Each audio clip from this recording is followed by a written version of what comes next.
Welcome to Invented Arizona. I'm Paul Tumarkin. And I'm Taylor Hudson. Hi, Taylor.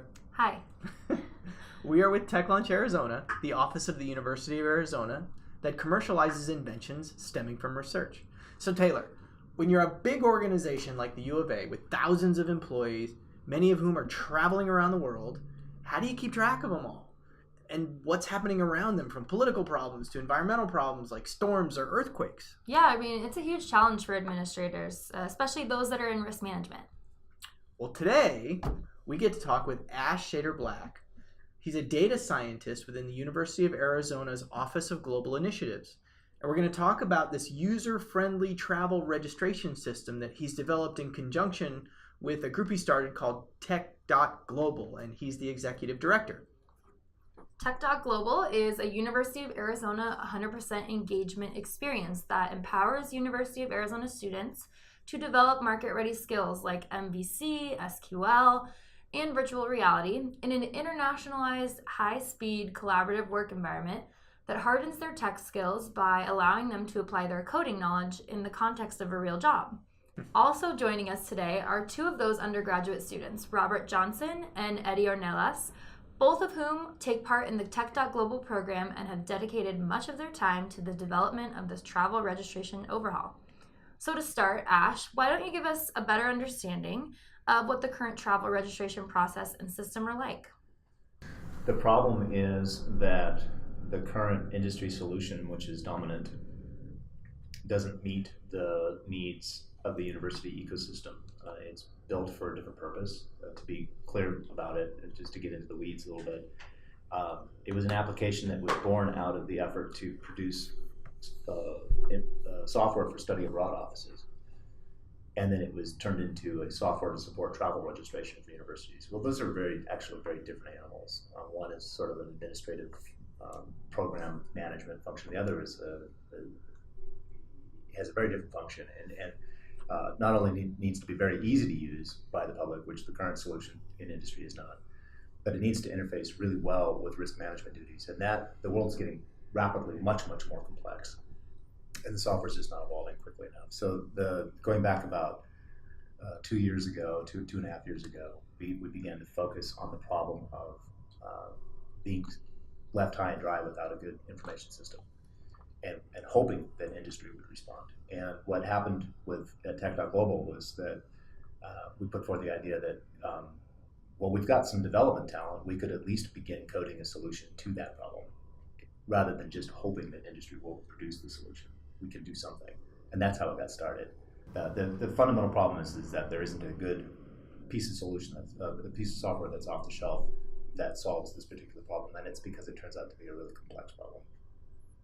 The travel registry system that we have now is used by individuals in the UA community who are going to travel and want to register their upcoming trip. But this interface is so antiquated and the experience is really frustrating. So how have you re-envisioned how we keep track of people who are traveling? What we've done specifically with this application was that we took the information of where are you going, where are you at this moment, and we took that as a data stream. And we brought in alert data from a third-party intelligence provider to use, data techniques to map those together. So if something's going on in Turkey, where is it going on in Turkey? What kind of event is it? And most importantly, who at the U of A said that they were in that space at this time? Mm-hmm. So that's a huge step forward. So now you've created this risk management tool that's a map that shows where all the registered travelers are in the world. How does this system communicate with the travelers if there's an issue in their area that they need to know about? Well, primarily it allows for a rapid, it cuts the time that it takes the risk management team to contact those people down tremendously. We bolted onto that the capability to be in touch with those individuals through SMS because of services like Twilio, which make this really commonplace now to do. And then because it's in-house and we've developed it, it can log the communication. So it starts to have CRM type functions. There's a record of, we sent them this message, they wrote back, that kind of thing. And the primary benefit of that kind of feature is that you now can have a distributed team to respond, rather than one individual who's like, I'm on this case, these are my people, I'm talking to them. But instead, because they're using the system, they're using the information system, UA Travel, they can have many people on a team who can respond to that one individual. So you guys all participated in the NSF I-Corps program at TLA, where you had to conduct interviews to zero in on customer pain points. Robert and Eddie, how do you think you integrated what you learned into this new technology? The vision of this all is to provide the best tools that nobody has to the best of their ability. Mm-hmm. Whether it's the vision, like me and Eddie talked about this so much about designing this and building it, and even when it came to understanding the model and business of it, is that the users were so important to use an application that they had the expectations of today's marketplace. Yeah. And being able to equip them with the tools to let them know, this is who I am, I'm going here, here's all the information I'm going to get automatically. Mm-hmm. Here's the information I don't have to sign papers for, I don't have to go across the campus for. And what's really fascinating the most is that we're equipping really great, dynamic, and more importantly, effective value tools to the people who need it the most.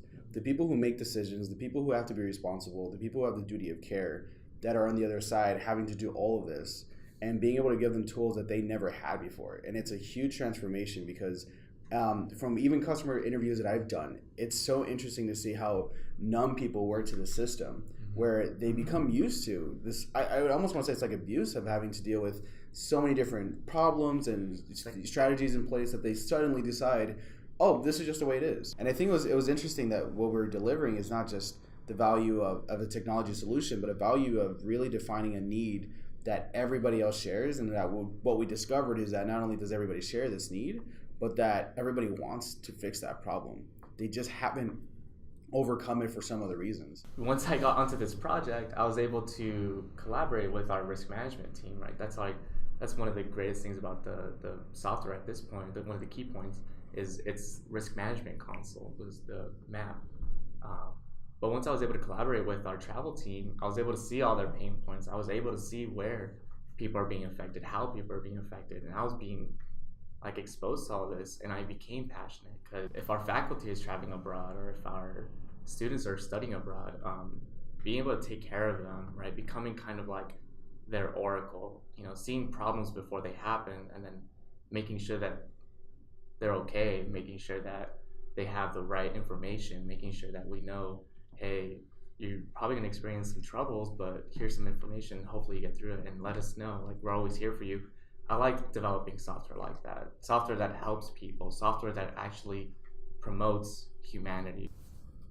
Y'all mentioned in a recent presentation that both BYU and MIT had tried and failed at creating something like this. What did you learn from what they went through, and how did that lead to the Tech.Global strategy for addressing this problem? The information that was shared from BYU was really helpful. That one came early, really at the time that Tech.Global was getting thought of, conceptualized. And that the lesson there was that software development is expensive. So they were able to explain a lot of what they'd done and then to express what they felt was lacking.